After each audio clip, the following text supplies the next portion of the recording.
Hello everyone, welcome to Chanakya IAS academy Patna. Topic of the day session. आज के इस topic of the day session में हम discussion करने वाले हैं एक बहुत ही इंपॉर्टेंट मिशन के बारे में जो रिसेंटली लॉन्च किया गया है by the government of India. और ये मिशन है महा ईवी मिशन। बेसिकली इलेक्ट्रॉनिक जो व्हीकल्स है उसमें बहुत सारे कह सकते हैं कि चेंजेस लाने के लिए, उसमें एक अच्छा ग्रोथ के लिए ये रिसेंटली जो महा ईवी मिशन है वो लॉन्च किया गया है। एंड द अनुसंधान national research foundation announced the launch of mission for advancement in high impact areas electric vehicle mission।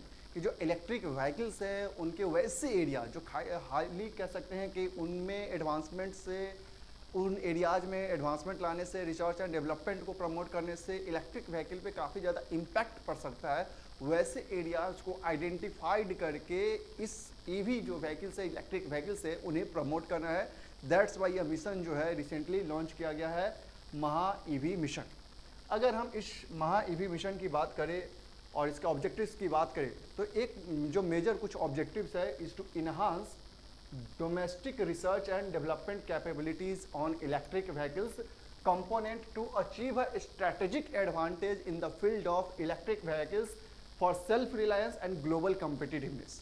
कि इलेक्ट्रिक व्हीकल के फील्ड में सेल्फ रिलायंस और साथ ही साथ ग्लोबल लेवल पे इंडिया को एक ऐसा स्टेटस दिया जा सके कि ग्लोबल लेवल पे जो इंडिया है वो बेस्ट और कह सकते हैं कि सबसे टॉप प्रमोटर बन जाए इलेक्ट्रिक व्हीकल्स का।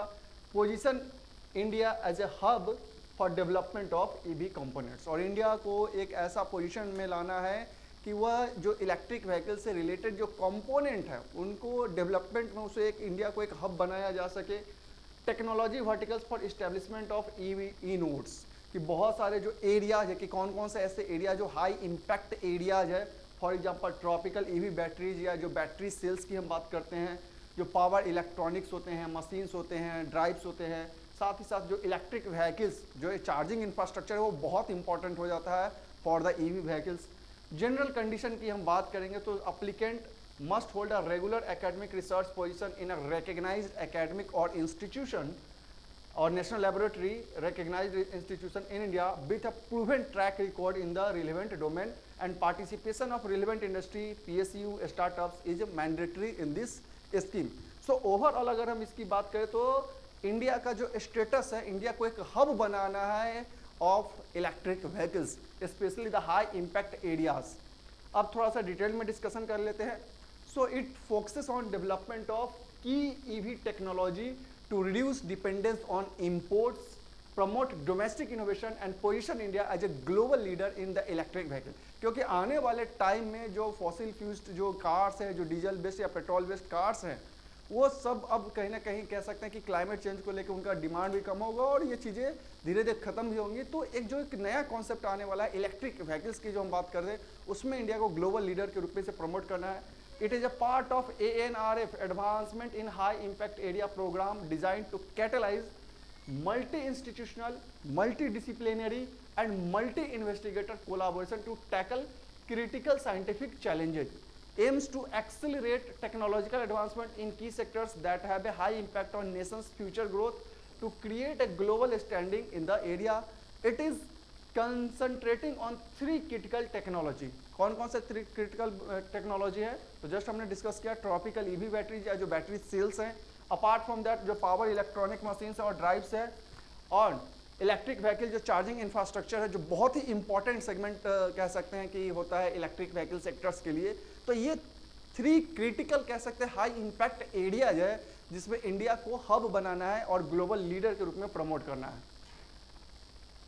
क्या सिग्निफिकेंस हो सकता है इस मिशन का? So basically this mission will enhance the domestic capabilities in design and development of essential component of EV vehicles, और इंडिया को एक ग्लोबल लीडर के रूप में इमर्ज करेगा। It will strengthen competitiveness and position India as a hub for EV component development, driving global competitiveness and innovation. कि जो dependence है अदर कंट्रीज पे, जो आज अभी फिलहाल का जो सिचुएशन है कि हम बहुत सारे कंपोनेंट के लिए अदर कंट्री पे डिपेंड है, तो जब खुद का डोमेस्टिक मैन्युफैक्चरिंग बढ़ जाएगा तो डिपेंडेंस कम हो जाएगा। By accelerating shift towards electronic mobility it will contribute to greener and sustainable future. और कहीं ना कहीं जब हम ईवी की ओर बढ़ेंगे, उसमें और अधिक ग्रोथ होगा, तो कहीं ना कहीं एक सस्टेनेबल फ्यूचर और ग्रीनर कह सकते हैं फ्यूचर की ओर एक बहुत ही अच्छा स्टेप माना जा सकता है। सो ये जो मिशन है क्लाइमेट के पॉइंट ऑफ व्यू से, मतलब इन्वायरमेंट के पॉइंट ऑफ व्यू से कह सकते हैं, इकोनॉमी के पॉइंट ऑफ व्यू से कह सकते हैं, और फ्यूचर में जो एक सस्टेनेबल ग्रोथ होना चाहिए in the vehicles, electric vehicle sectors, उसके पॉइंट ऑफ व्यू से काफ़ी इंपॉर्टेंट मिशन साबित हो सकता है अगर ये अच्छे से इम्प्लीमेंट हो तब। सो यही था महा ईवी मिशन जो रिसेंटली लॉन्च किया गया था। So that's all, thank you.